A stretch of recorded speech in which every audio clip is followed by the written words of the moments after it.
Okay, so here's the headliner that's out. I took this out of a pick, out of a, I don't remember what it was in, but it was still in good shape, which was impressive because most people take their headliners out because they go bad and they're very expensive. They're like 300 bucks just for this bottom part here, which is pressboard.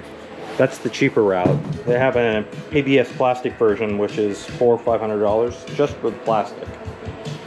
Anyway, I took it out just so I could have one, and I've never, obviously it was aftermarket that they put in there, and I was never very happy with it because it didn't match the interior color scheme, and I like to have a stock sort of look, if you will. So I got some headliner that pretty much matches, or is close enough to match the original.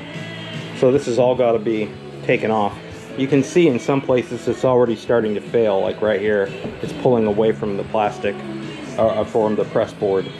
And there's parts and other places too. It's laying down. Oh, right here for sure. Right here. It's pulling away, so it's good to be done anyway.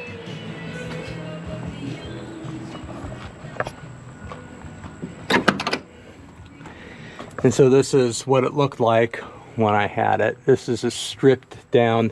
They had a CB sitting right up here, so they took the headliner out and mounted a CB up there, which is a good place for it, to be quite honest. And probably either the mic was there or drilled in a hole in the dash. So this has got to be done first before I move on to anything else, because once the headliner is done, then I can put the pillar moldings, window pillar moldings in, and then the dash, or the cab pillars that I restored in the rear, and everything else can go back on. And then the last thing that'll happen, of course, is the seats. Seats have to be reupholstered, but that probably won't be here for another month or two or more. Jesus.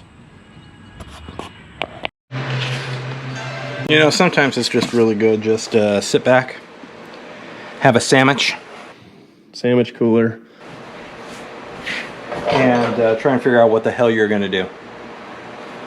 This is the old liner that you saw before that I peeled off.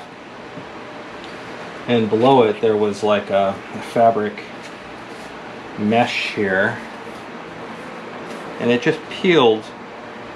The only thing that stayed glued was the ends. So I don't know. I don't know how this was done. I don't know if this is original or if this is a redo or what, but you can see here there's some cardboard tearage. I've got to figure out what to do. These are things you have to think about before you can proceed. It's not like, you know, you just don't go cutting into something. I've done that before. Let me tell you, it doesn't turn out right. You might use some tape around the ends of it. This is aluminum foil. Problem is, it's not that strong.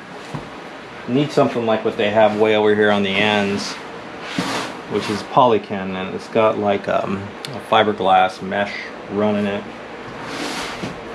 Before I figure out any of that, get rid of this monstrosity, I gotta figure out how to get this off. I'm gonna give you a shot of what this looks like when you're frickin' doing it. Oh my god, it's a mess.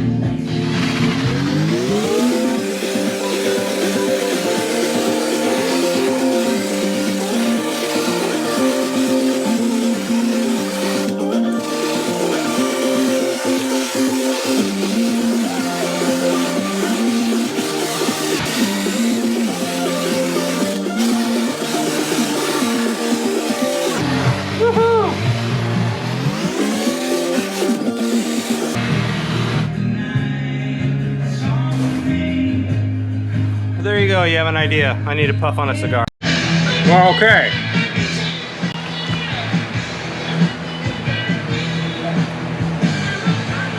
So, this is the repair of the cardboard press board taped it down. You can see it unfinished over here. I'm going to show you here how to do it in a minute. I taped it down over here with a high temp aluminum foil just to keep the pieces in place. This is the one that was totally ripped off.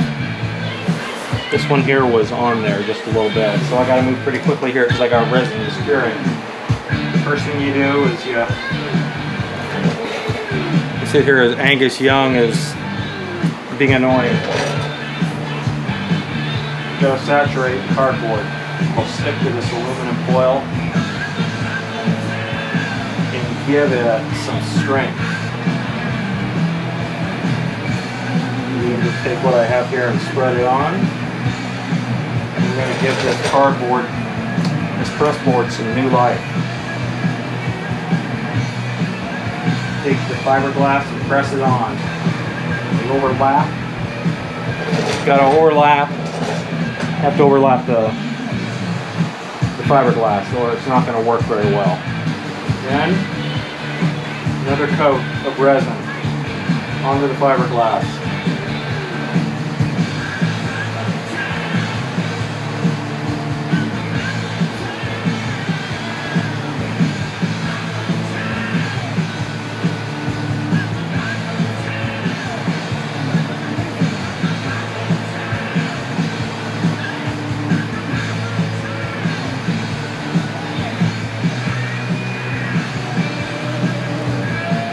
And what I'm going to have to do here is I'm going to have to get rid of these gloves, and then I'm going to go ahead and make up just a skosh more of fiberglass resin, and then it's got to sit overnight.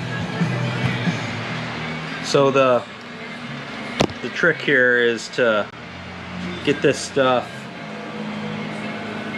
sort of on there and not totally saturated so it doesn't leak all over the place. And so this is kind of a test in a way, because I'm